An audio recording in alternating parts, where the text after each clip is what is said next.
Hello everyone. In the previous two videos, I have discussed about the biotechnological application in agriculture, where two main topics, that is the development of BT cotton and a pest resistant plant. The last topic, that was pest resistant plant.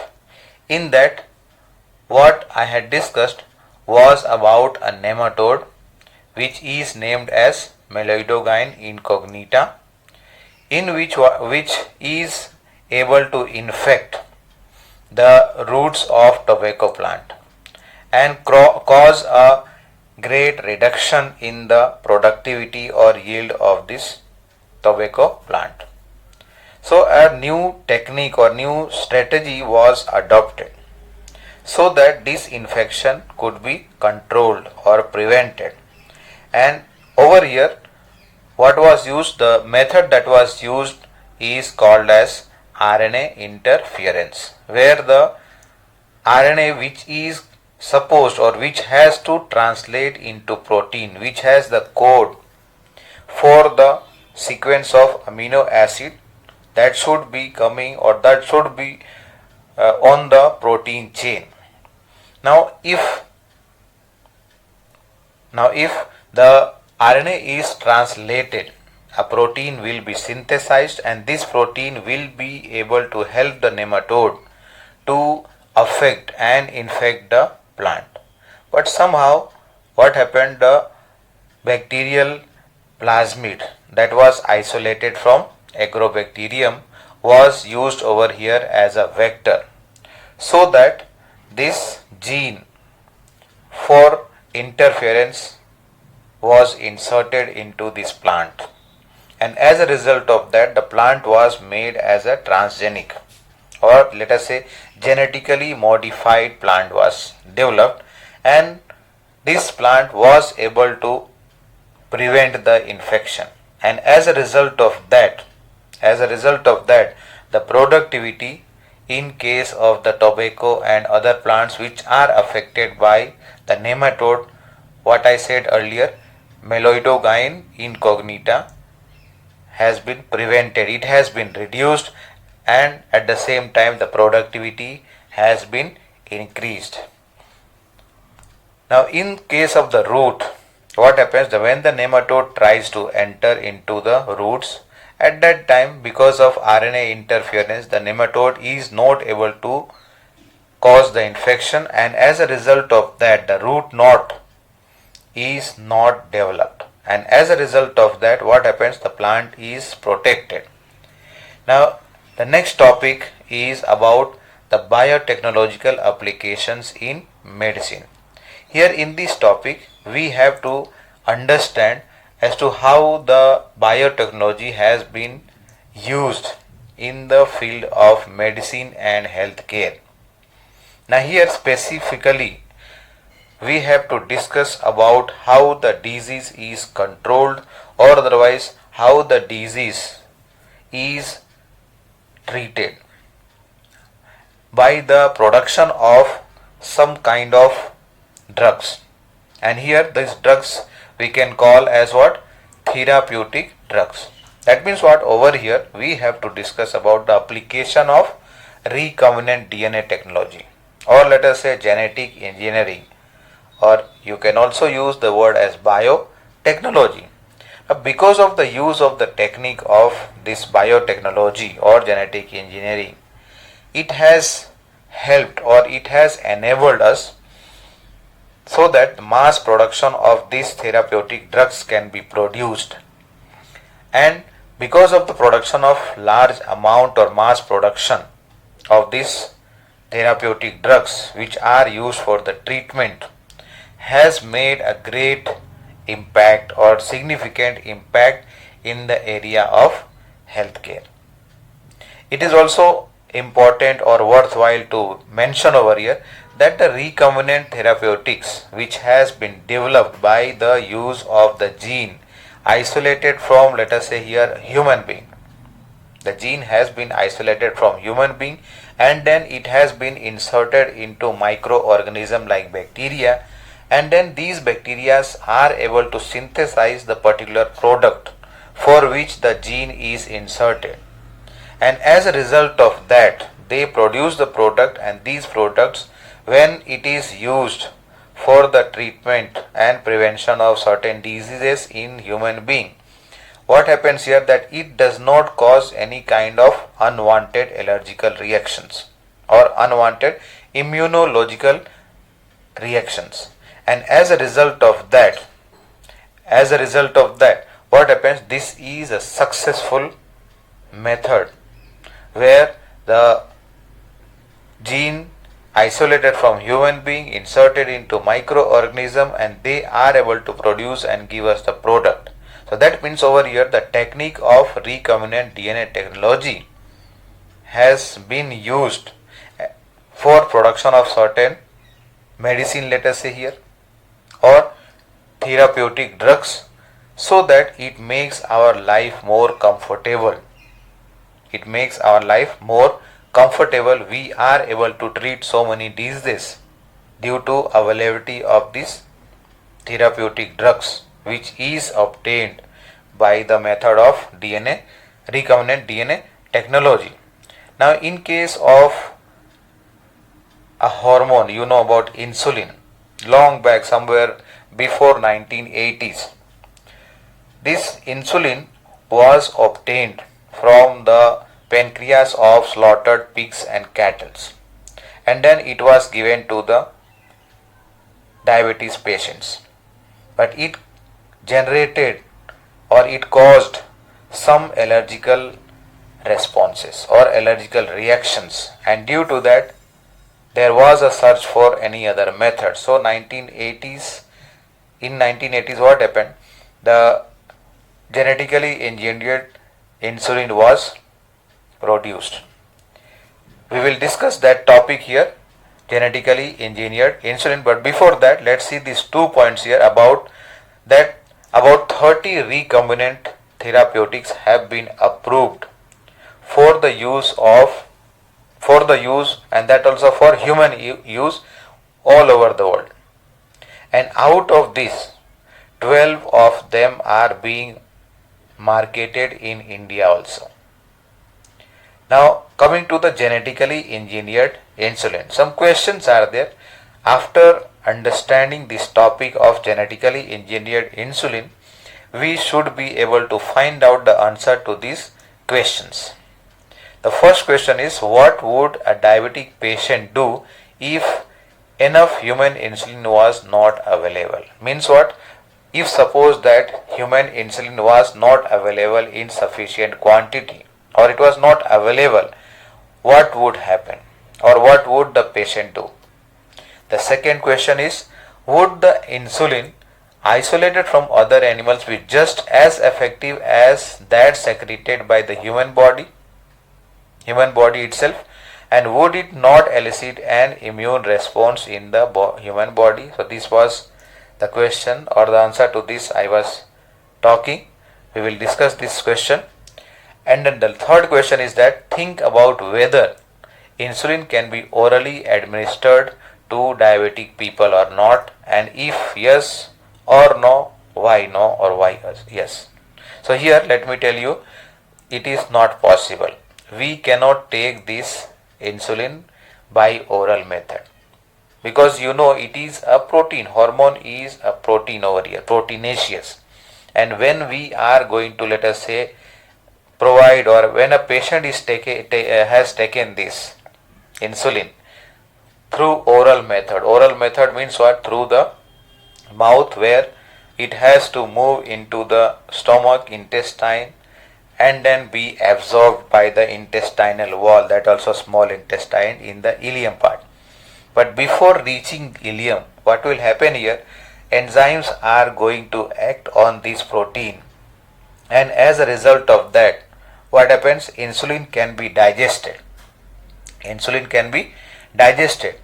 And that's why what will happen? The insulin will not be able to reach the target cell, where it has to perform the function of lowering the blood glucose level, because itself it is going to be degraded by different enzyme or by enzyme in different part of the alimentary canal. Now let us come to some history part of diabetes and insulin. Long back in 1916, a person named as Sharpie Schaefer, maybe these two people were there, Sharpie Schaefer, they gave an opinion. It was their opinion that, or the opinion what he expressed, that this diabetes is caused due to insufficient secretion of insulin, and that also secretion of insulin from which cell? From beta cells of islets of Langerhans, which you know it is located in the pancreas. That means pancreas is both it is a heterocrine gland. That means it is both endocrine and also it is exocrine. So in case of exocrine it produces enzyme, in case of endocrine it produces hormone, and one of them is insulin here, which is very important for the control or for lowering the blood glucose level. So here what happened? Diabetes is caused by insufficient secretion of insulin from the beta cells of islets of Langerhans of pancreas, and this opinion was expressed by Sharpie Schaefer in 1960, and also this name insulin was given by Sharpie Schaefer. Then later on in 1921, Banting and Best, with the help of MacLeod, extracted the insulin from the pancreatic islets of a dog. Means from the pancreas of a dog where the islets of Langerhans is located. What happened here? That they isolated or they extracted the insulin, and they demonstrated that diabetes could be cured by administration of insulin in human being. Means what? A person who is suffering from diabetes, if that person is given insulin, this diabetes could be controlled or it could be cured. Now what happens here? That means what? That if insulin is not produced naturally in a person's body, that means what? That insulin can be provided or has to be provided from external sources, and that also the patient has to take this insulin at a regular time interval, like let us say once daily or twice daily. So that is according to the advice or prescription of a physician. So what happens over here? What happened here? So there was a need to isolate and then use this insulin which is available from some other animal, because human being is not able to produce, and as a result of that it was a need over here to isolate the insulin or extract the insulin from other non-human animals and then provide it or use it as a method of treatment. And as I mentioned earlier that long back, you can say before 1980s, insulin was extracted from the pancreas of slaughtered cattle and pigs. That means they are non-human, and it was used for the treatment of this disease of diabetes, that is the diabetes over here.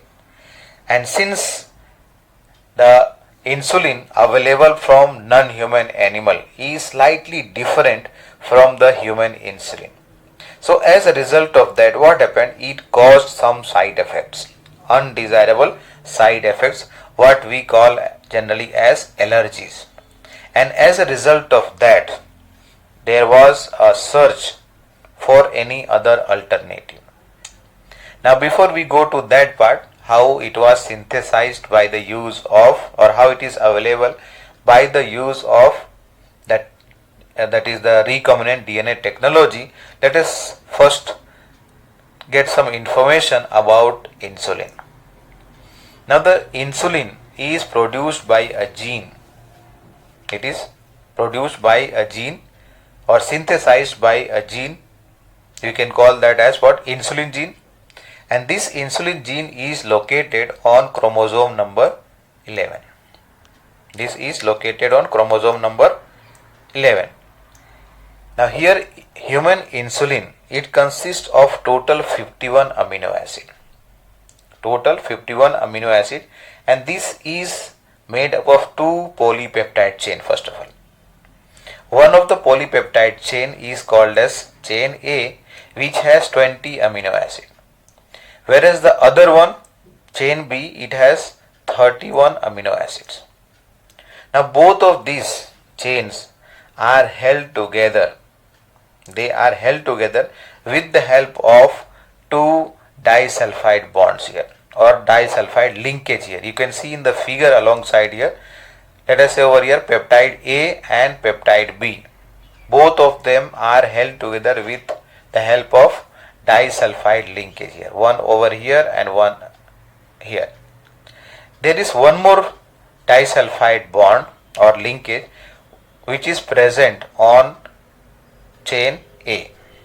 Which is present on chain A over here.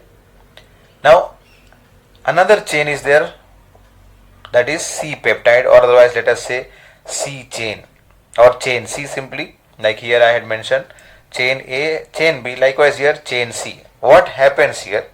What happens here that in case of mammal and also in case of human being, including human being, insulin is synthesized as a prohormone, or that is called over here as what? Proinsulin.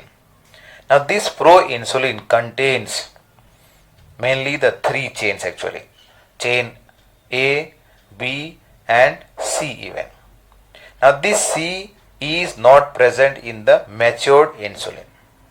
C is removed during the process what we call as what? Processing. If you remember in the earlier chapter, hnRNA is processed in order to convert that into messenger, functional messenger RNA, which is responsible for translation. Here what we are talking, proinsulin. Proinsulin has three parts, that is the chain A, chain B and chain C, where chain C is not needed, not required in the matured form of insulin. So that has to be removed. So during processing what happens here, only A and B are held together with the help of disulfide linkage and C is removed from there. Now when we talk about the number of amino acid, let us once again see here. Chain A has 20 amino acid, chain B has 31 amino acid. So total these two will become, or it will make 51 amino acid.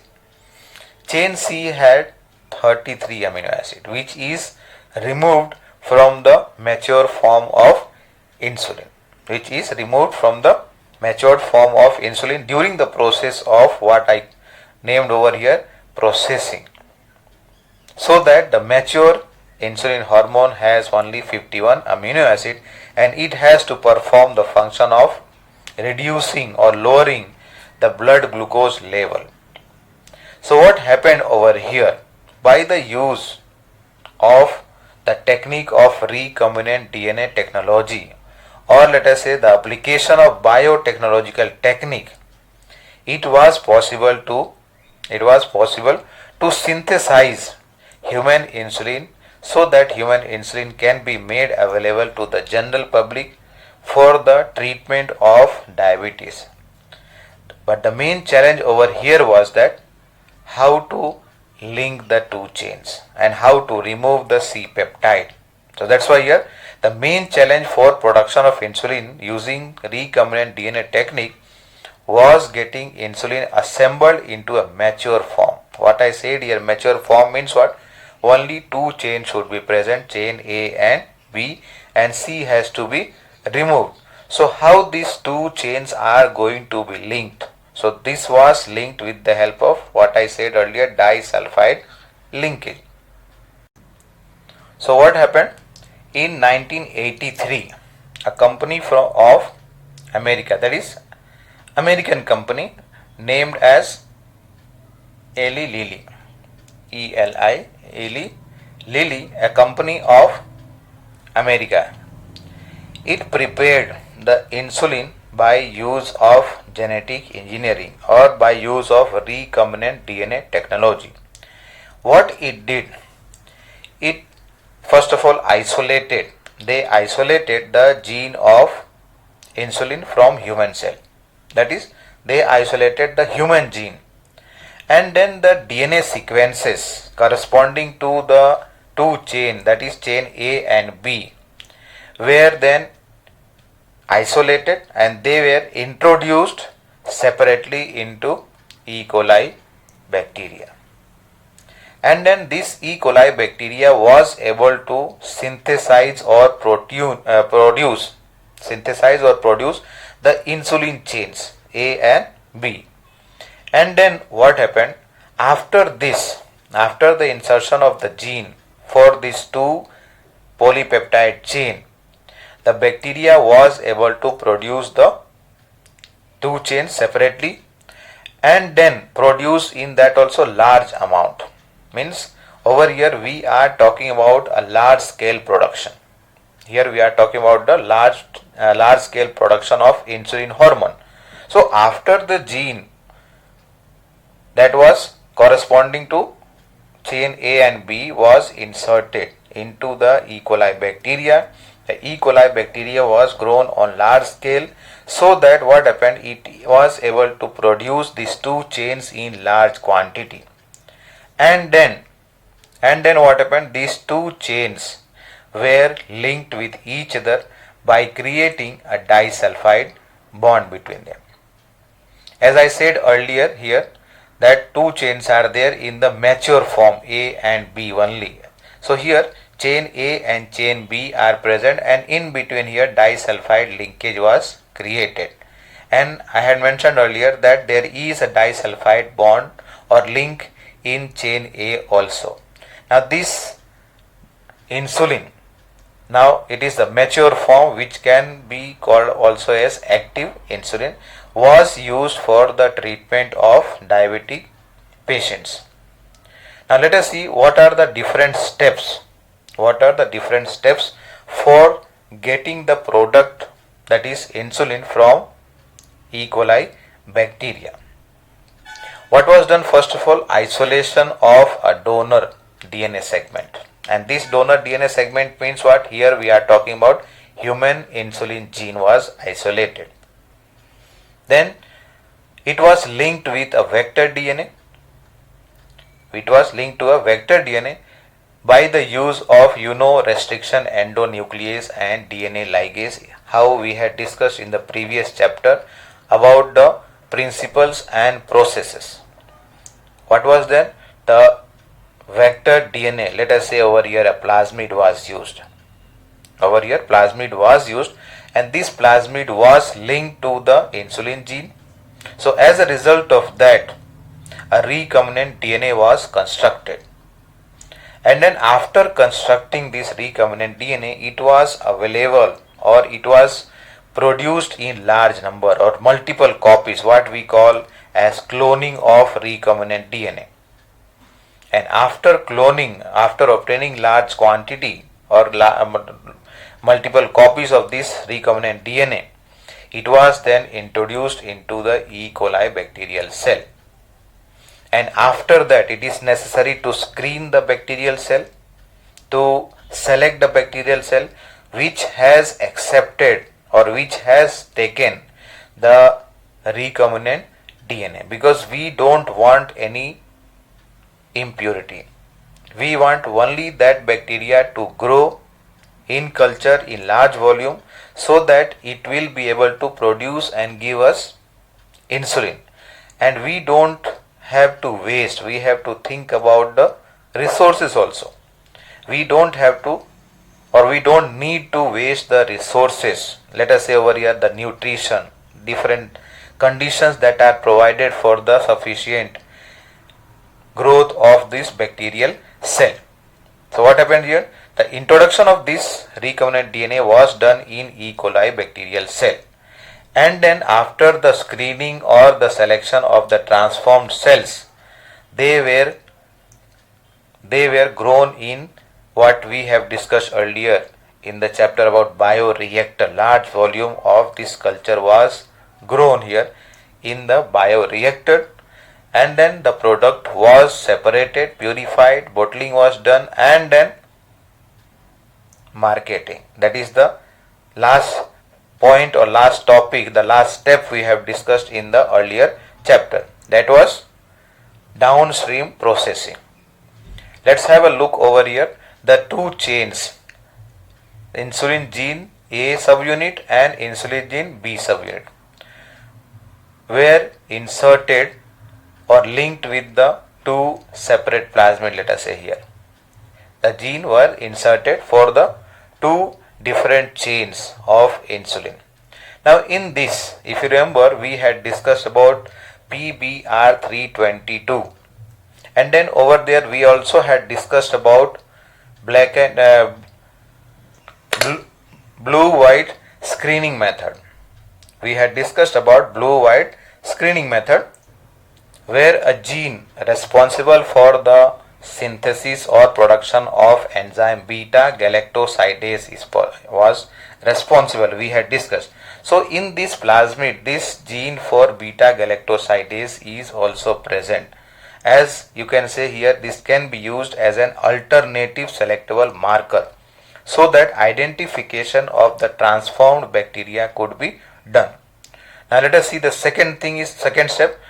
After transformation of the E. coli bacteria with the recombinant DNA here, then selection or screening is done so that the bacterial cell can be identified, isolated in pure form, which were able to or which had accepted the insert, that is the recombinant DNA, it has accepted.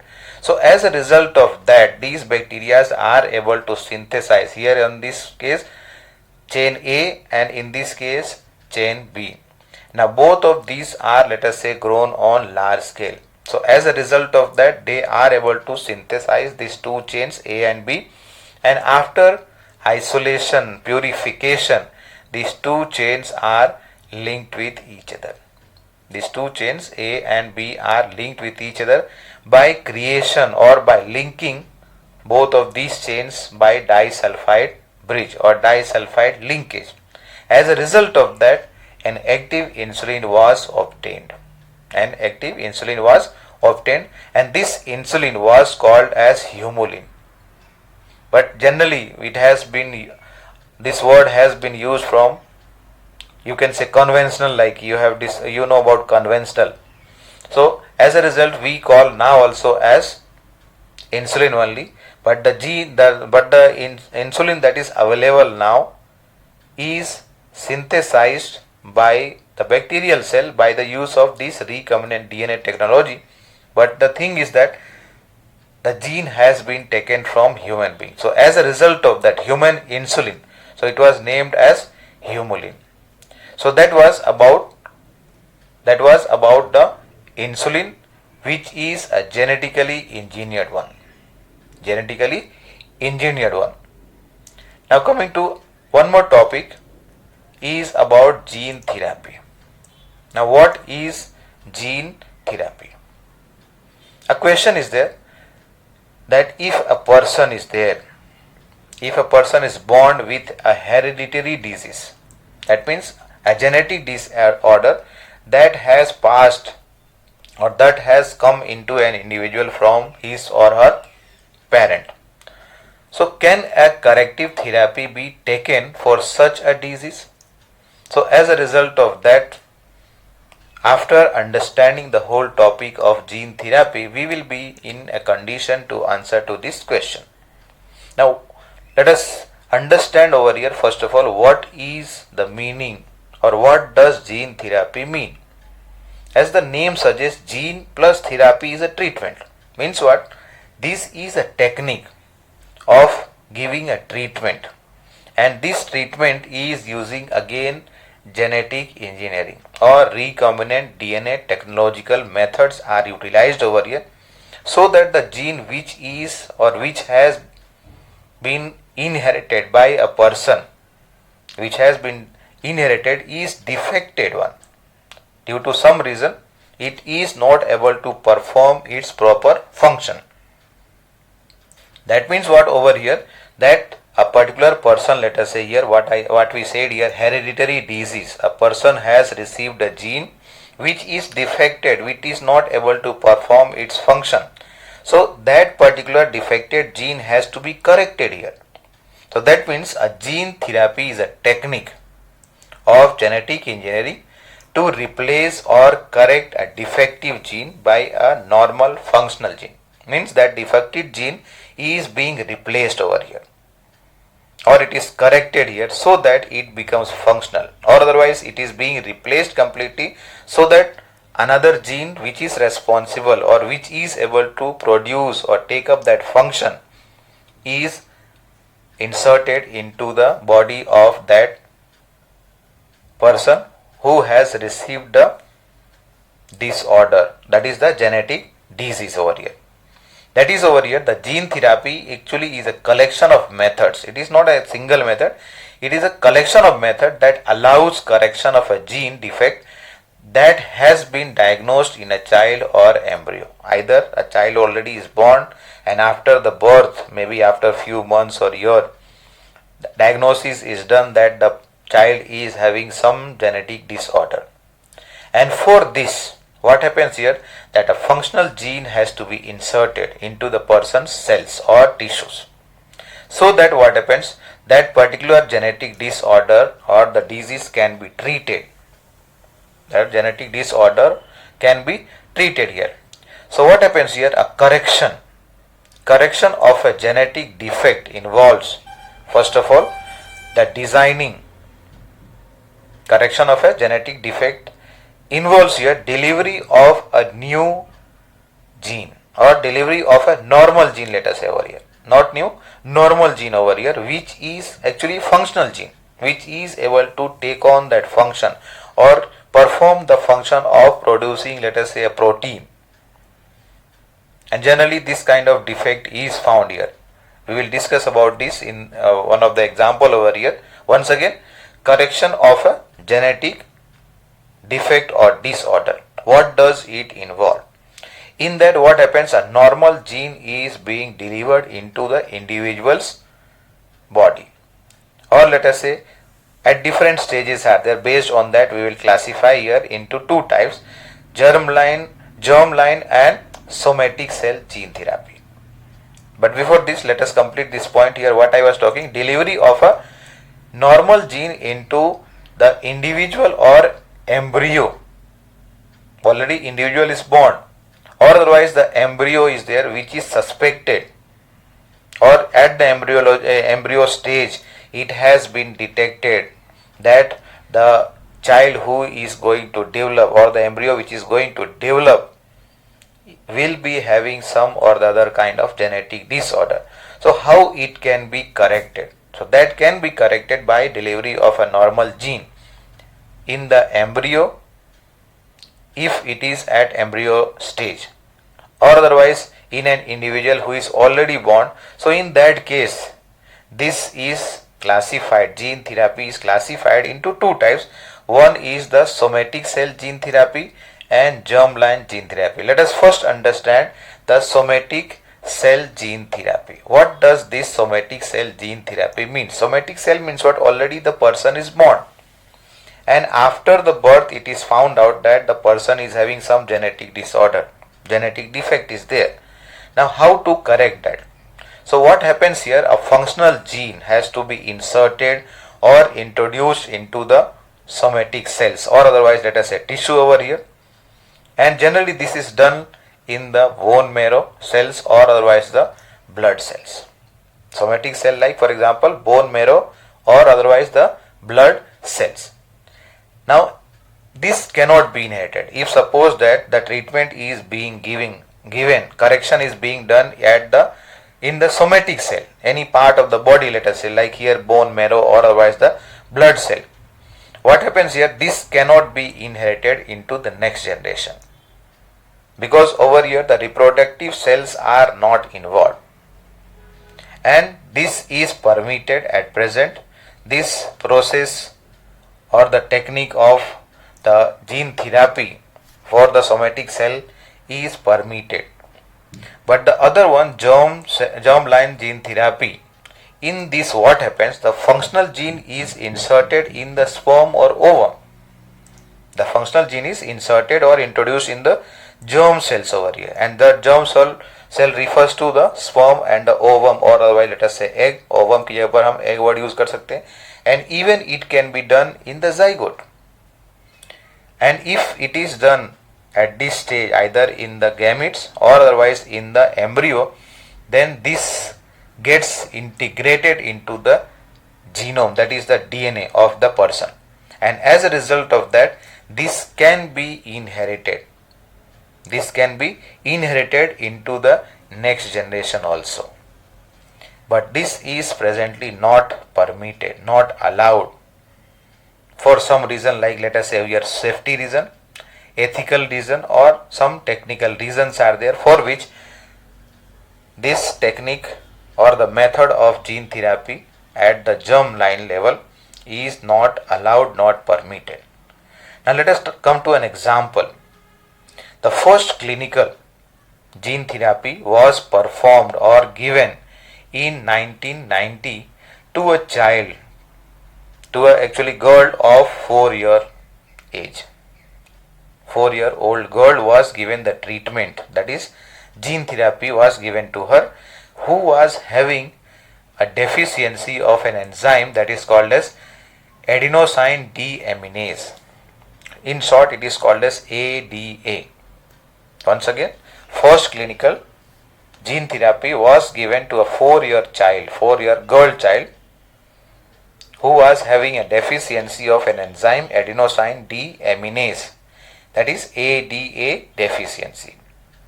Now this enzyme is very important for the immune system to function properly.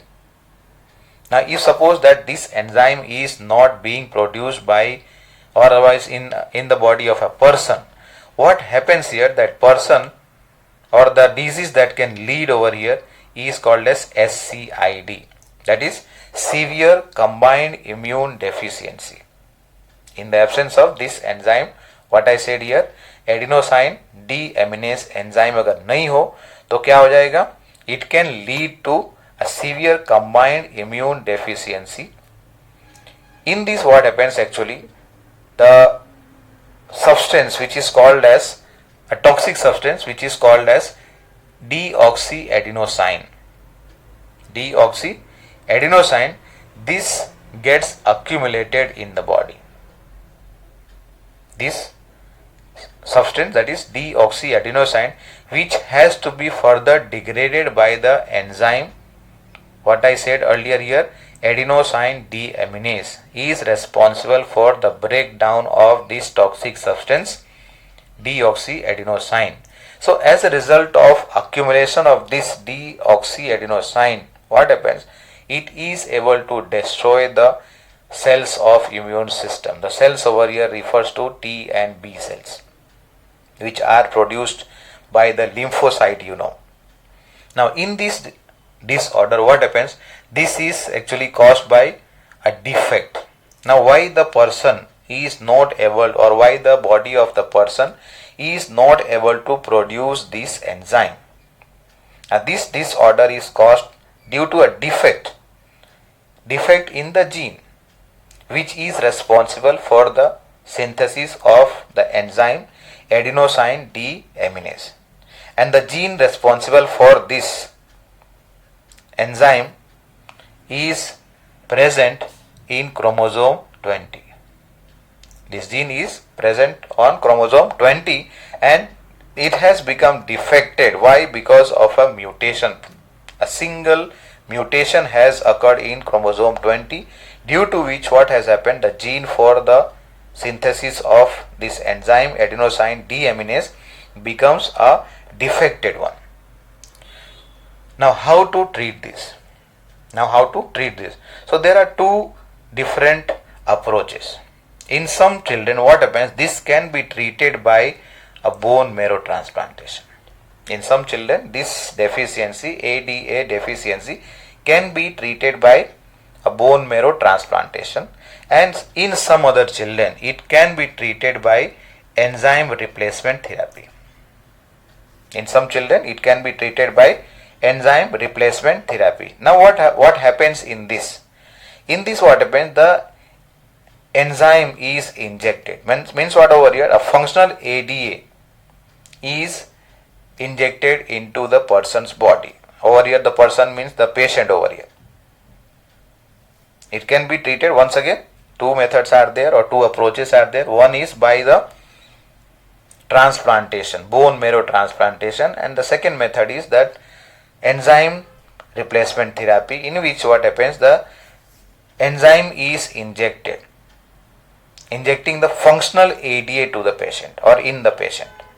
But the problem is what? Both method over here. The problem is that this is not completely curative. This is not completely curative. Both methods, either you go for bone marrow transplantation or otherwise the second method, the enzyme replacement therapy. Any of these two methods are not going to cure the disease completely. So as a result of that, what was done in 1990, here we are talking, the first step for this, what was done here, that the WBC of the patient over here, the 4-year girl, was isolated. Lymphocyte over here, a type of WBC. This was taken from the blood of the child, that is the patient over here, and it was grown in the culture outside the body. Once again, WBC, that is actually the lymphocyte, which is a kind of WBC, was isolated or removed from the patient's blood and then grown in the culture outside. Then a functional ADA gene, means a functional ADA cDNA, was then introduced into these lymphocytes. cDNA का मतलब क्या हुआ? This is a functional DNA or functional gene which was delivered into the lymphocyte by using a virus, and this virus is a retrovirus. Retrovirus means RNA virus की बात कर रहे हैं. So a functional ADA gene, that is functional ADA cDNA. ADA is the deficiency, adenosine deaminase, and the gene which is responsible for the synthesis of this enzyme was inserted into, first of all, or linked with the retrovirus, and then this retrovirus was able to infect the lymphocyte. As a result of that, the lymphocytes receive the gene through the virus. You know about the viruses that once they enter into a cell, what happens, their genome gets attached to the genetic material or genome of the host cell. Over here the host cell is the lymphocyte, and as a result of that, the enzyme, that is adenosine deaminase, now will be synthesized. So this WBC, which was linked with the cDNA delivered through the retrovirus, was then again returned back or injected into the patient's body. But the problem is that again here, you know about WBCs or any cells, they are not going to live forever. Means they are, you understand, mortal and immortal. Mortal and immortal. That means what, here the lymphocytes are not immortal. They cannot live lifelong. They will be having a life, whatever lifespan, and after that these lymphocytes are going to die. So again there will be a need or requirement for injecting the same WBCs or lymphocytes which are incorporated with the cDNA. So that's why the patient requires periodic infusion of such genetically engineered lymphocytes from time to time. But if suppose that this same method was done at the embryonic stage, the same method, let us say here what we said, that the lymphocytes were removed from the body of the person, that is from the blood of the patient, and then in that the viral, that is a retrovirus, was used to deliver the functional gene, and then this WBC, if it was inserted into the embryo, then this could have resulted this could result into a permanent cure. Let's have a look on this last point here. If the isolated gene from bone marrow cell producing ADA is introduced into the cell at early embryonic stage, when the embryological development is taking place, and at that time if this gene is inserted into the embryo, then it may result or it will result into a permanent cure. So that was about the use or application of recombinant DNA technology or genetic engineering to treat a genetic disorder which is called as gene therapy. Two approaches are there: germline gene therapy, and the second one is somatic cell gene therapy. Somatic cell gene therapy is not a permanent cure, but germline gene therapy can be a permanent cure, but this is not allowed at present. So that was about two topics I have discussed here. One is the genetically engineered insulin, and the other one is over here about the gene therapy. Thank you.